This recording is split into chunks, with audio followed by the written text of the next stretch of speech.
Good evening, ladies and gentlemen. My name is Greg, and welcome once again to another Rip Room Res podcast. We're joining you on Bank Holiday Monday. I'm joined as ever by my co-host, Jace. How are you doing on this long Easter weekend? Oh, I'm doing great. Nice and relaxed. Been away for the weekend. Managed to watch the Arsenal while away. Got a little bit of sun. A little bit of rain too, but a little sun. Feeling good. How's your Easter been? Mate? If I could describe it in one word, it'd probably be boring. Other than I made lamb for the first time yesterday, and that was really nice. Not had lamb in a long time, so that was good. And obviously eggs, can't complain if there's chocolate involved. So not all bad. Yeah. Did you eat a whole one in a day? Because the doctor says you're not supposed to do that, apparently. I was about to say that there's that really good article, and I think someone just responded of the guy from EastEnders going, "We're gonna do it anyway." I was like, "Yeah, so I did." But I actually had my Easter egg. This is really bad, and any religious individual is probably gonna get very angry with me. I ate it on Saturday.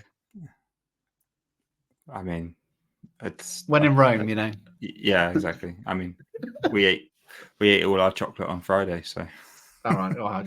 You're worse than me. Any comments that are going angry, you can fire them at Jace. Right. We are going to talk about a big game. Big game in the title race, in Arsenal's growth. 0-0 between Manchester City and Arsenal. We're going to get into that. But before I do, if you're on YouTube, please do give this channel a subscribe if you don't do it already. Please do give it a like. If you want to add any comments, feel free to add them in the comments as well.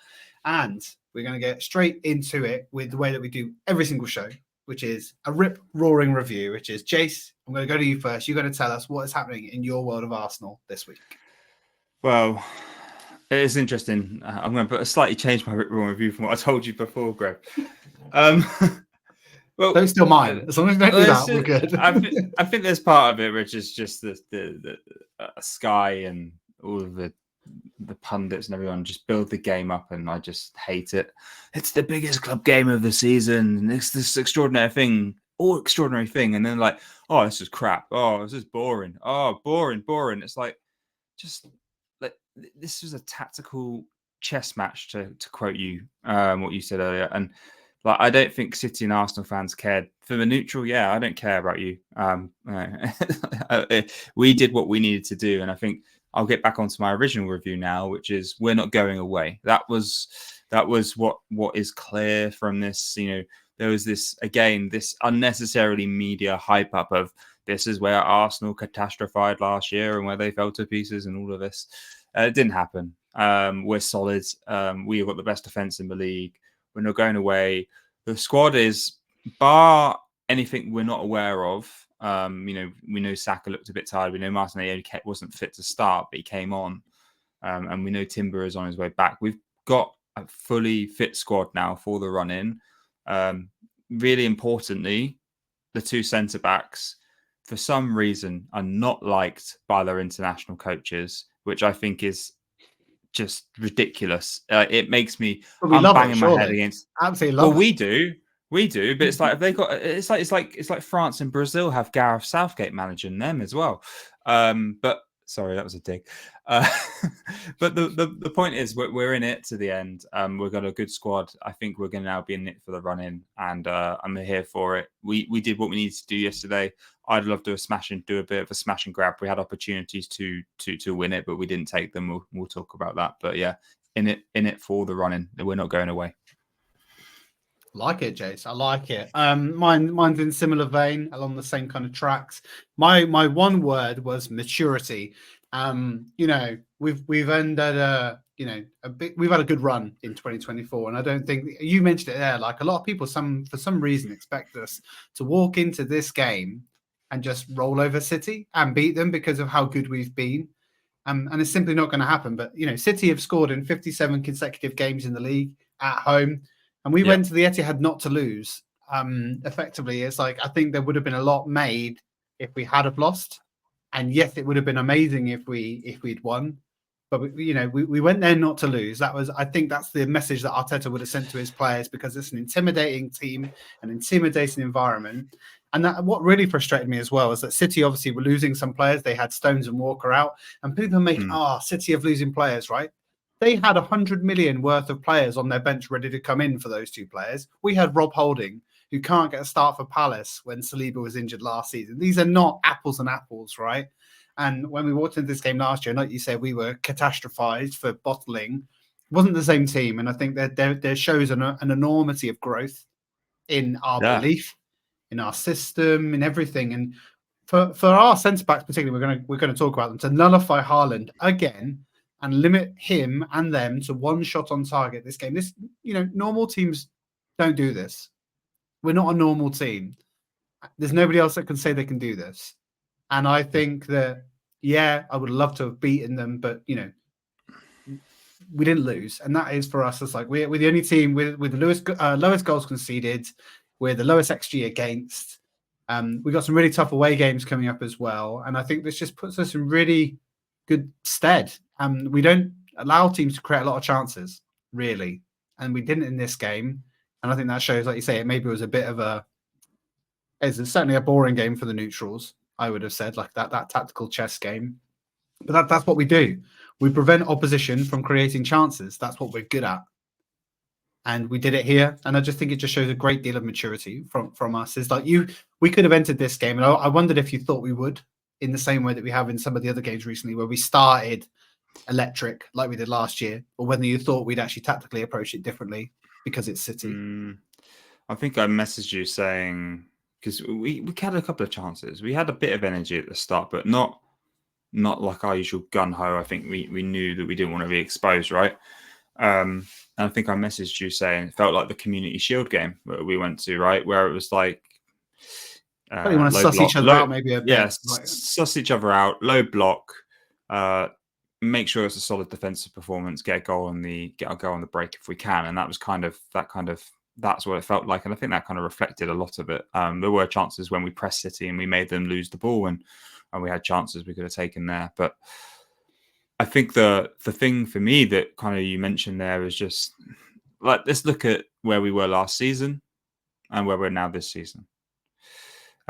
We talked about consistency first of all, and then small gains each game, each performance this season, everyone in their individual positions having those small incremental gains. And I think, like, if you look at our performances last year and our performances this year, and specifically against the big sides as well, we're talking about the top 5 teams in the country, clear improvement. The games we've lost have been stupid ones, like Fulham and West Ham and Newcastle, right? Which is so annoying, because we'd be top of the league if we hadn't won that, and we'd be top of the league with a big points margin as well, decent points margin. But really, this is a level of maturity. Completely agree. It shows how much we missed Saliba last year in that game away at City, and we knew he was the hole that Rob Holding could not fill, sadly. And I think this is just us going another level. It's just incremental games. It's another level. It's another improvement. And we'll be, next year, maybe we'll go there and win. Every year, we're just seeing the performances be better and better and better. And we're still young. This sounds crazy, right? We've talked about this before. We're still a young side. The average age of our squad, everyone's penned down to long-term contracts. And we're only going to bring players in to make the squad better. There's no one, I would say, who started yesterday or came off the bench who I see being sold. This is a lineup that's only going to be enhanced. So, yeah. I love it, Jace. Good enthusiasm. Well, yes, we didn't win, but let's be pragmatic. We've had some absolute spankings away at City. We've had some embarrassments. We've had some, even at home. Let's not talk about, like, both Liverpool and City this year. We've taken 4 points from both of them each. Yeah. We wouldn't do that. We would always get beaten by them, at least away, and we'd probably take a beating at home as well. It's not unheard of. Look at our goal difference as well. Look at our goal difference. So, it's interesting. I'm going to bring up your Michael Owen quote now. Can I bring it up now? That the best team doesn't... Yeah, go on. So you're saying the best team doesn't win the league sometimes. And you were like, well, obviously the best team does win the league because it's the best team. But I don't know. I look at Liverpool at the top of the table and I'm like, I don't think they've been the best team. I genuinely think it's between us and City. And I would say, based on the fact that we've got 4 points against both of them, I think we have been the best team. It's been stupid mistakes against Villa, West Ham, Fulham, and Newcastle that have lost us games. Fulham, we didn't turn up. Villa, we should have won. Yeah, I mean, Newcastle, we should have won. Even West Ham, we should have at least got a draw. No, we should have, yeah. So I don't know. On a football, I get why you're frustrated because you're right. Like footballing wise, we're probably better. But the thing is, how long do we keep saying it for? There's 9 games to go. There's a lot of talk about Liverpool's run being easier. They've got a few games. You know, they've got Spurs, they've got Everton, which could slip them up as well. At what point do we start having a realistic conversation that it's the red carpet's being rolled out for the Klopp farewell tour and that they're winning the league? That's what it feels like to me. I've been like you, probably keeping them at arm's length a little bit, saying that it's ours and City to dog out. You know, it's the perfect result for them yesterday. The same way as when Liverpool played City the other week and they drew, it was the perfect result for us. Can't see it faltering. All right, let's talk about this at the end because I know we've got a section on the road. And I wanted to. Yeah, I know we've got loads to talk about there. Right, this is an old Alex Ferguson quote. We seem to be talking about Manchester United legends for some reason. I don't really want to be doing that, but here we are. Attack wins you games, defense wins you titles. And this quote really resonated with me because I looked at this game in particular as one that it felt like our defensive resolution was all on show and really showed. But my question to you, right, Jace, is this quote accurate? Do you genuinely think, because you look at us, we have the best goal difference in the league as well, the best defense in the league, so we have both of these, but do you feel that our defensive mettle was kind of outweighed on our attacking duties during this game? I agree with the statement that you've got at the bottom of the feed here. The attack wins you games, but defense wins you titles. I agree with that. But many people have said it now. I think people are starting to actually believe it. People don't actually maybe watch Arsenal week in, week out, or think Arsenal are blowing smoke up their own trumpets. That we do have the best defense in the league, non-negotiable, absolutely facts. In my opinion, you do not want to come up against that centre-back pairing. This is the best. Koscielny was a world-class centre-back, in my opinion, but he didn't have a world-class partner, ever. This is the best centre-back pairing since Kolo Touré and Campbell in the Invincibles. I might even say it's better than that, because Kolo Touré was not that much of a mature centre-back at that point in time. I think it was only he'd only been playing centre back for like 1 year. But the difference with those two centre backs, Campbell and Touré, is the power, the physical power that you got from them, and the pace that they had. And I look at that with Gabriel and Saliba and think, well, we got that, but we've also got skill, finesse, ability to play the ball, tactical nous. Shithousery from Gabriel. I absolutely love it. Shouting in Haaland's face. Did you see that? And Haaland's like, what the fuck are you going on about? And it's just hilarious. So I genuinely do agree with that statement. I don't believe that there's a title that I can recall Arsenal winning without a world-class defence in my lifetime. And the only time we were in for a title and we didn't win it was the 2007-2008 season when Arteta had the leg injury. Why did we not win it? Well, because we were playing, I think we had Kolo Touré maybe and William Gallas at the back. Like, you were never going to win a title with William Gallas at centre back, right? So and then we went into the Squelacci and the Silvestri years and it was over, right? So this is absolutely the best centre back pairing we've had in 20 years.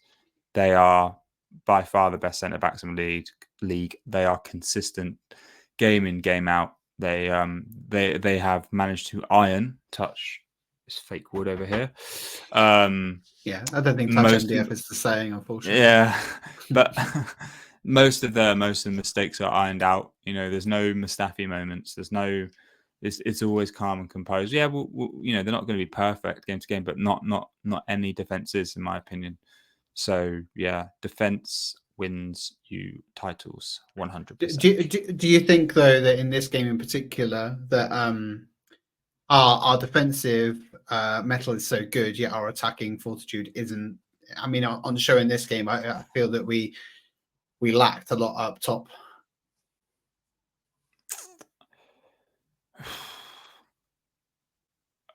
It was a different type of game plan.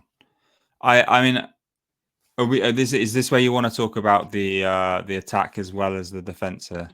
No, maybe not though. Maybe I'll leave it. But the part that because the bit that I have a perspective on on attack yesterday. All right, we'll get to it in a moment's bit then. So I want because there's a bit that you just said there which did resonate with me a bit, and that was about the shape and the setup. Because City built up this game quite different to how I expected them to set up. They had a lot of different numbers in how they played forward. They made it real hard for us to work out their system. I don't think they set up in the way that we thought they were going to set up, particularly with like injuries and stuff. So maybe that's part of the reason why when we get onto our attacking and our press, it's a little bit disjointed. I wanted to be with you that Saliba and Gabriel Flowers. This is all the talk from a lot of the outlets and a lot of the discourse on X and various different places has talked like Saliba is the best centre back in the league. I think Gabriel is the best centre back in the league. I genuinely love him. The shit housing is great and it's a benefit. The shit housing is only great when you can back up with like being just a fucking unit. Yeah. And he does. He wins so many aerial duels. He's got quite smart at shirt pulling, arms wrapping around, legs wrapping around, and kind of getting away with it. Not all the time, but on the regular, he seems to kind of get the benefit of the doubt in a lot of those situations. And not only that, I think what became obvious yesterday as well is that we play 4 centre backs. We don't play right and left backs anymore. Really? Man City do the same, right? Well, I mean, yeah, it's just that right back and left back role. There was a time when it was all wing backs. It was your Trents getting forward, bombing up and down, swinging in balls, and that was the template. And Walker's the same. Walker does kind of get up and down there. But in this game, they kind of adopted a similar structure to us where we just had, Kiwi was a left centre back. In reality, Ben White's adopted from a right back, from a centre back. We play super, super narrow. We don't really play hitting those wings. There's a lot of inversion. We played right through the middle. Even Saka on occasion was inverting to not adopting his kind of wider position. And that kind of setup did kind of, like I said, the tactical chess match that you mentioned, it was all very, very defensive. It was all very kind of risk adverse to me, but for the right reasons. And, I do feel that our defense is incredibly resolute. I think I texted this to you at halftime. Like the possession, I think City had something like 80% possession in the first half. No one has 80% possession against us, particularly not the best attacking team of the last decade. And they had 80% against us, like they would against other teams, and other teams would have been 3, 4, 5, 6-0 down with that type of percentage. Just we gave them nothing. We are just incredibly resolute. I think it was intentional as well. Like I wasn't worried at halftime. I had this feeling we'd come out and be better in the second half. We were more aggressive at the start of that second half. The first 10 minutes it was more feisty, more aggressive. There was a lot of bite in a lot of the challenges and stuff like that. So it certainly did heat up a little bit in the second half. They didn't stay. But I do think that the saying is accurate. It's just it's really frustrating, like you say, because maybe that Michael Owen quote is going to come back to haunt me, because I still believe we are the best team, but we're not in the best position. Yeah, I mean, maybe. I think just to add to that, kind of the way we're defending as well, rather than just giving the flowers to Gabriel and Saliba, well deserved. But we're conducting, or at least yesterday, a very direct defensive style, man to man. At a time, we were putting a kind of a classic low block in place, and we did a lot of work to actually stop City playing that ball out wide from Rodri. And you saw the back four kind of go quite tight. And then we had both our wing backs drop back as well. And then to consume the attacking midfielders that came on top of that, you had the double pivot of Rice and Georgie. I thought it was more of a double pivot yesterday than a single pivot. And I just think we just made it very hard for them to break us down, just defensively as a team, as a unit as well, not just as the two standout centre backs. We were really good, and their Haaland was their only threat, and Saliba and Gabriel both had him covered. They both took chunks out of him, and it was great. The only worry I had, I don't know if you agree, Silva versus Kirill. That's the only bit that really worried me a bit. And Doku versus Kivior, which is why Tomiyasu came on very quickly. I noticed they were talking about Kivior. Obviously, played 2 hours for Poland, didn't he? So, I was happy with that change. I think Doku didn't make too much of an impact. Tomiyasu had him mostly covered. I think there's one chance where he got through. I think he got a corner from it. So, yeah. Put it this way, Kivior doesn't give me the heebie-jeebies like he used to. Genuinely, I would be. Genuinely, I would be. And that's no criticism. No, it is a criticism of Zinni in regards to his defensive ability. I don't. He's not a natural defender, in my opinion. He's been dribbled past once this season, Jace, by the way, just telling you. I know. But we look more solid. I feel like I'm not disagreeing with you. I feel like Arteta's playing centre backs there for a reason. Zinni has a place in our squad. I just don't. I think it's when we've already discussed this. When we play easier teams where you can have a more inverted left back, or you put him up in the midfield, he's got a place in our team. He's a very good utility player. But starting left back against City in that situation, we've already seen in one game that if he plays City, they get in his head anyway. They bully him. Like, they take the mick out of him, like they used to do on the, like, it looks like it was training ground banter, and he didn't like it.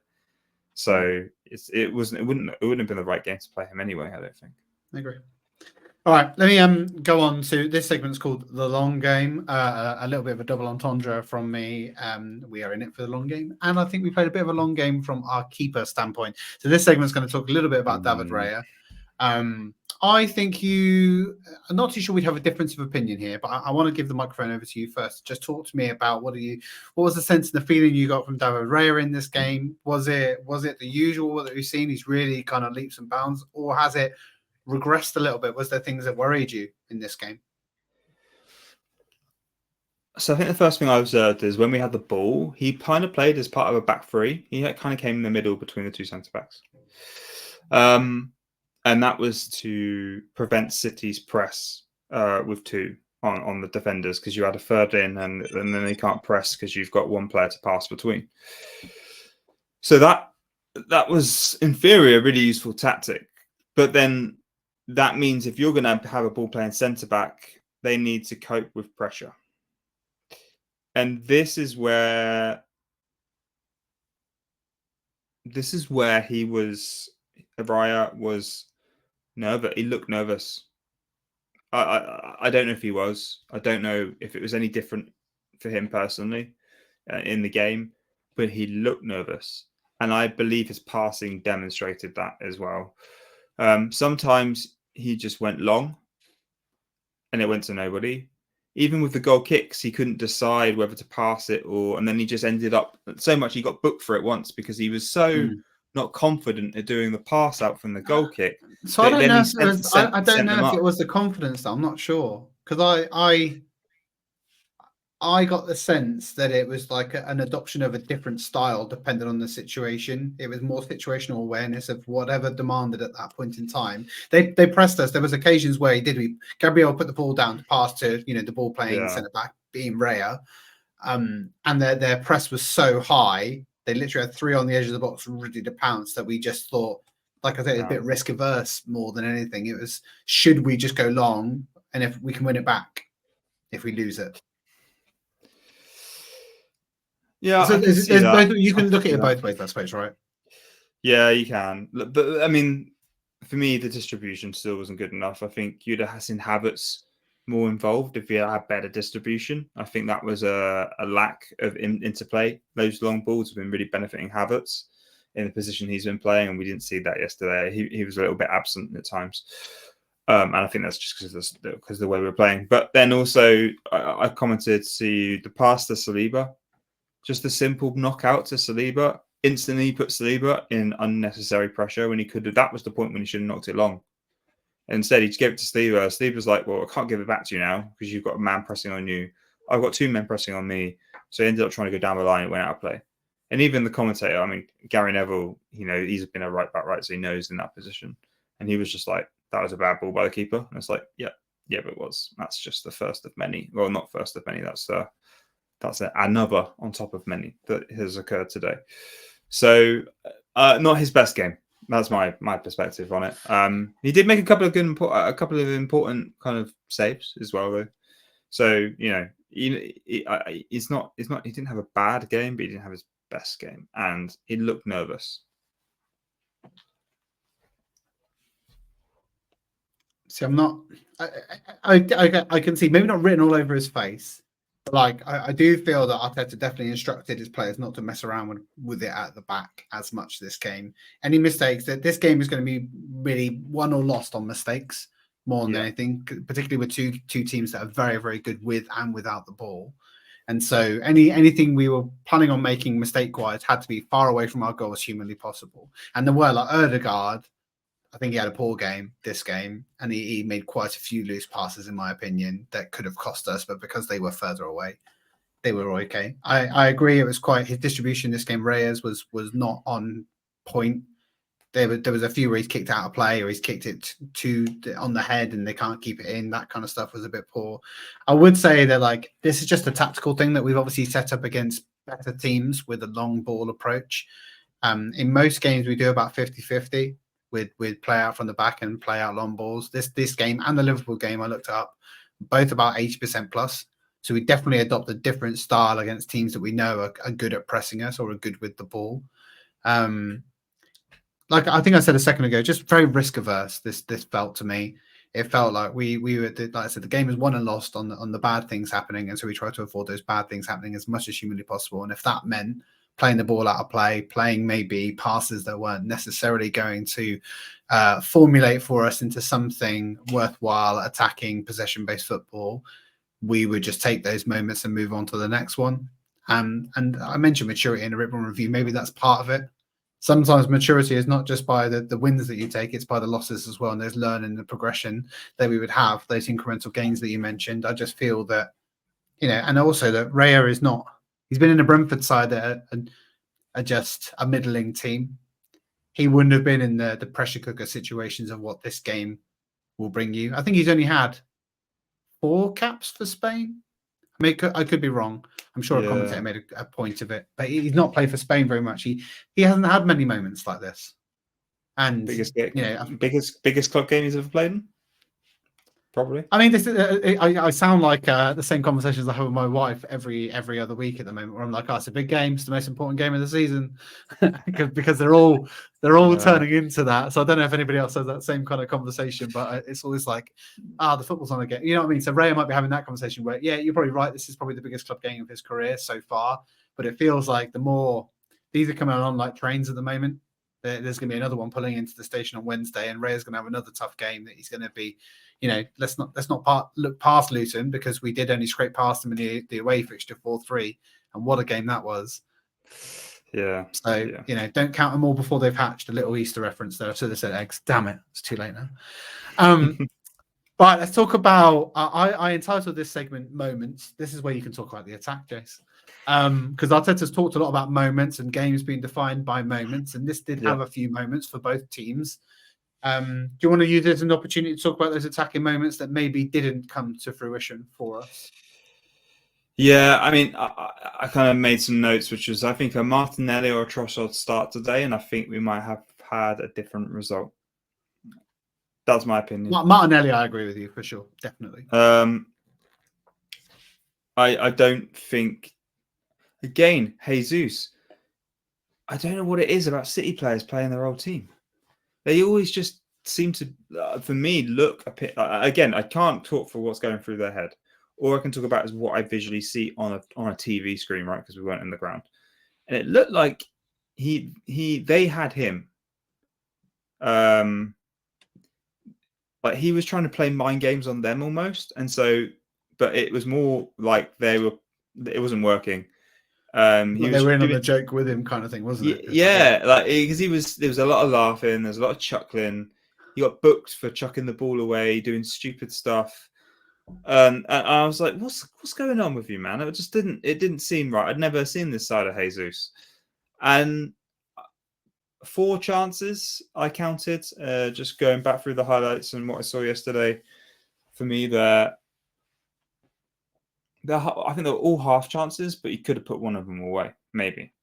Oh, at least could have done better. The first one, the ball over from Ben White, long over the top. He managed to take it down. I think he was quite under pressure. He had to take that shot, hit it quickly, hit the side netting.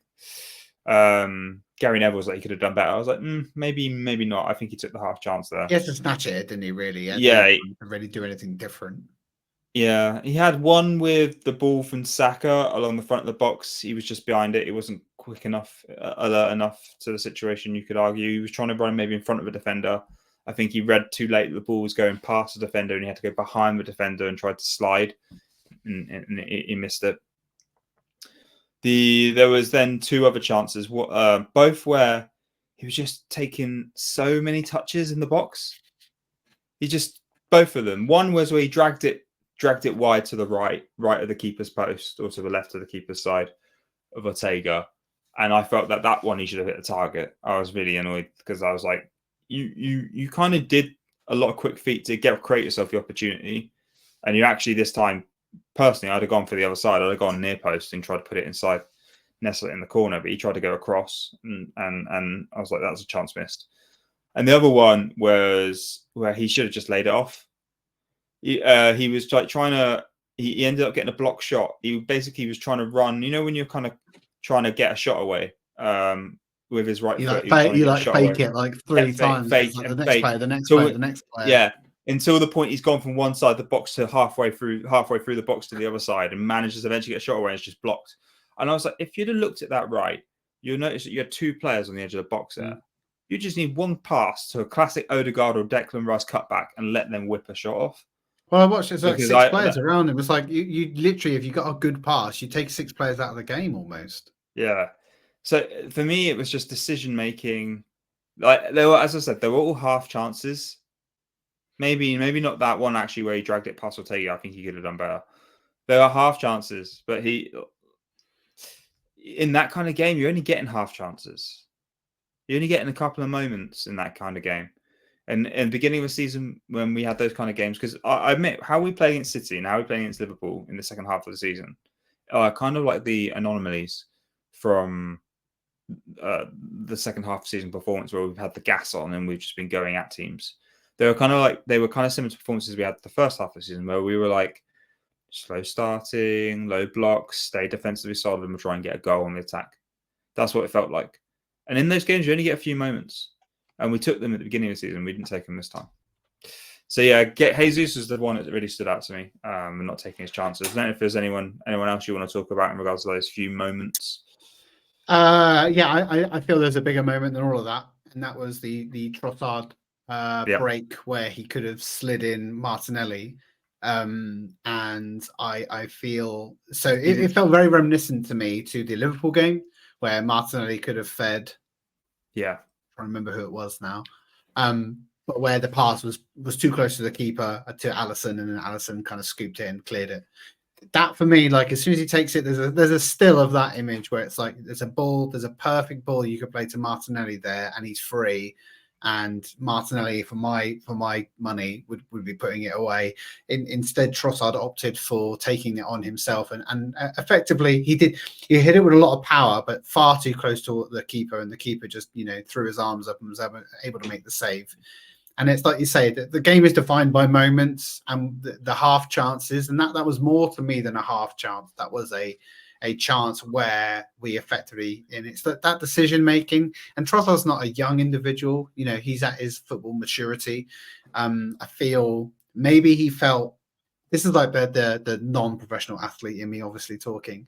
There's times when you play football and you see your name in lights, you see that I can score this, I can put this away, and it's going to look really, really good because I made it, I created it. I mean, obviously it happens for you. It happens to me about once a year. But like, you know, maybe I just feel that Trossard saw that moment for him as an opportunity to write his name in the echelons of the Arsenal history books, and maybe just thought I can put this away and just didn't. I just don't think he saw the pass to Martinelli.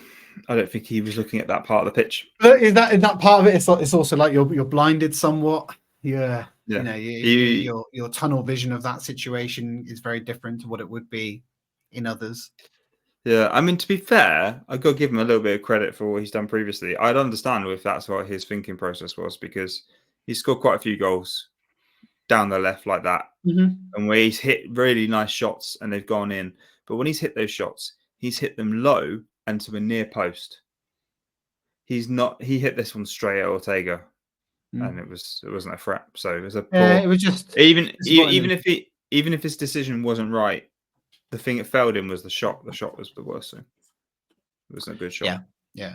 And I mean, I also this is not a moment in particular, but just something I want to talk about was Saka was, well, I've already mentioned Odegaard, but Saka was poor this game, in my opinion.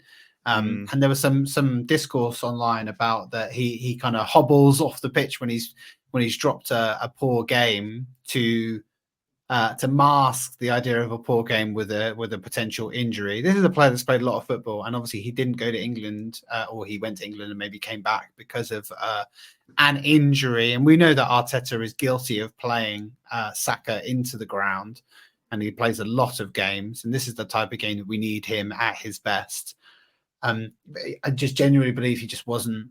I don't know why he wasn't at it, but he wasn't at it today, and he certainly wasn't giving us a great deal going forward. No, he is tired. He needs a rest. I mean, he obviously didn't play for England, and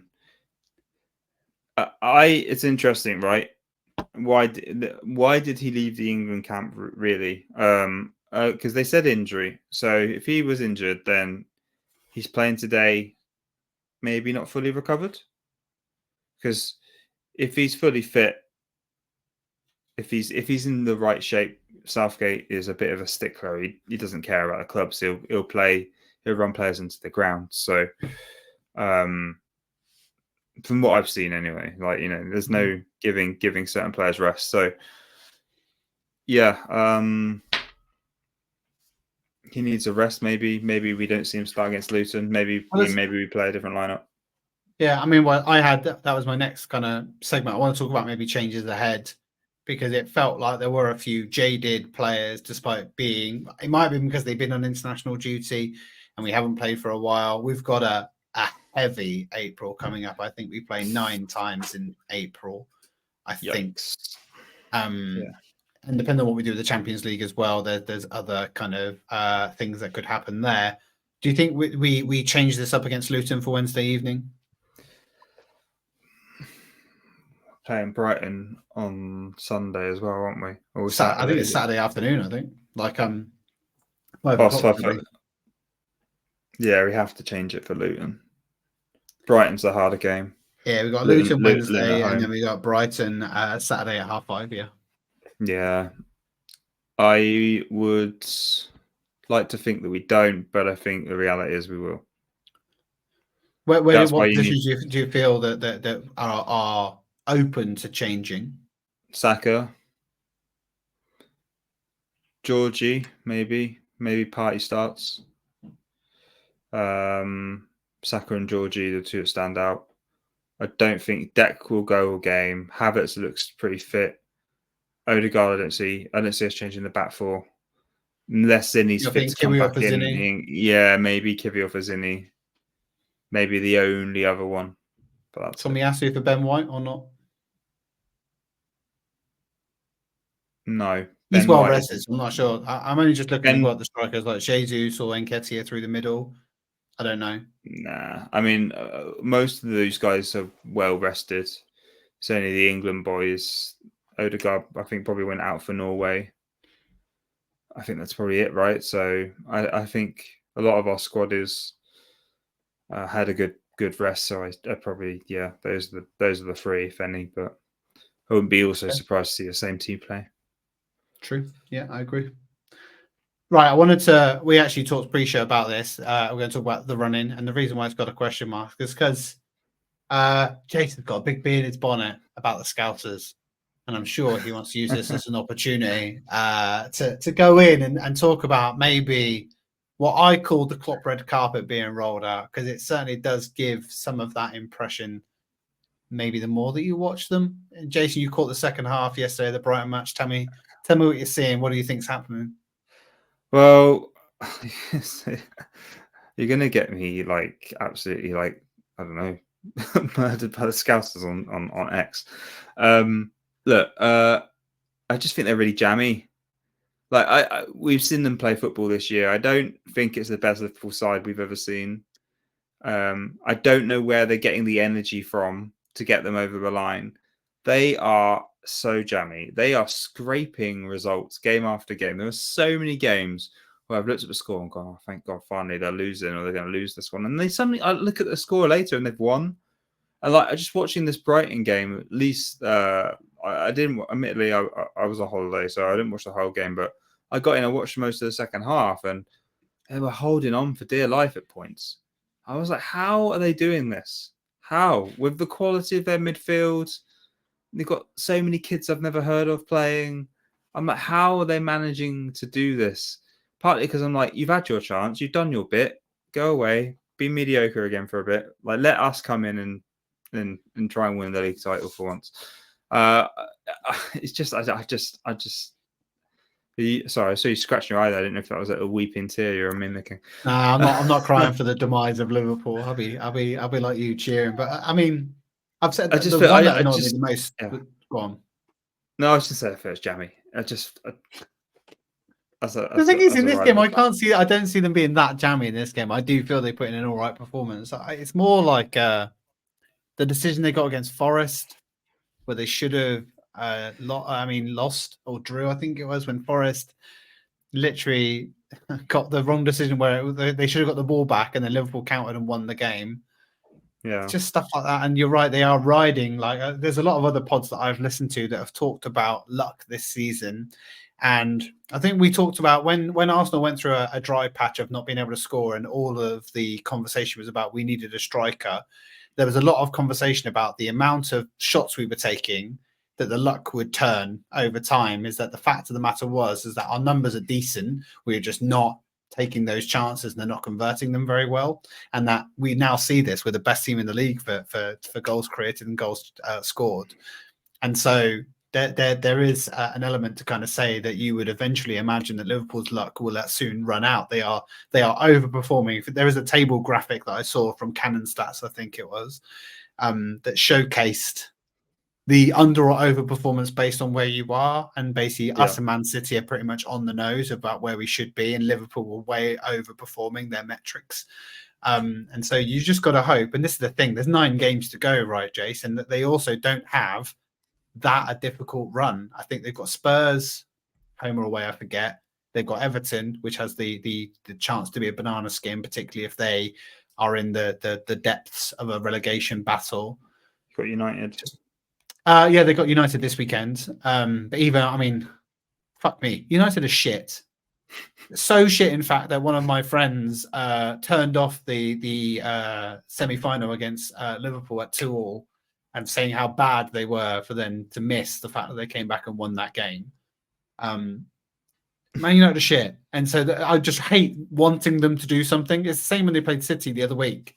I'm like, I could really do with Man United doing something for us here. But they're just really bad. Can't trust them for anything. Literally can't. And this is the problem. Spurs are another one. Like, Spurs are so inconsistent right now. They can be absolutely unreal. They can be absolutely dog shit. They went 1-0 down to Luton in the same way that you just talked about Brighton. I'm like, they're going to do Spursy, and then they bloody win the game. And there is one thing. I obviously hate Spurs, but they're going to play a big pivotal role in this title race. And the funny thing is they're playing a big pivotal role in this title race, but nothing to do with them. It's not like they're going to be in it. They're just going to help shape it because they're playing Liverpool, City, and us all in the space of a month period. They're not going to help us. Well, no, but they could help themselves. What's the chances if they win all those games? They'd be up there. Genuinely, they'd be up there, which they'd be in is the mental Champions to League. think. They'd be competing with Villa, wouldn't they, for the Champions League spots? But... I reckon it could. I don't want to count them all before they've hatched. Again, but yeah, I mean, there's something to be said. This run-in is going to be, I think I said on a previous pod, this is going to be a lot of twists and turns. There's going to be a lot of surprises. There's going to be a lot of things happening. I'm excited the fact that Arsenal are just there. I said this to a lot of people at work and colleagues and friends to kind of just say, I'm just happy to be in the mixer again, to be where I think we should always be, and to go through 15 years of absolute dross on occasion and having to watch us play Scalaccis, like you mentioned earlier, and Mustafi's, So that's true. It's just good to be here, right? I was going to say, we'll probably do a pod on this in the future. Like, what is our worst signing? And Kim Kallstrom's got to be up there. There was a Japanese fella that we signed as well that I don't think ever played for us, and I can't remember what his name was off the top of my head. Inamoto? No, we did sign Inamoto. He was all right though. He was okay. There was another Japanese player we signed, a winger that never made it. And then we signed a South Korean striker from Monaco called Park. It was not the good one who played for Man United. No, it was a bad one. Yeah, there's been quite a few from the Wenger era. Well, I'm going to ruin all of our content creation for the future summer of emptiness. Right, on to. Do you have anything for the parking lot, Jace? Yeah, Tommy signs. It's great news, right? So I quite like this. Is it great news?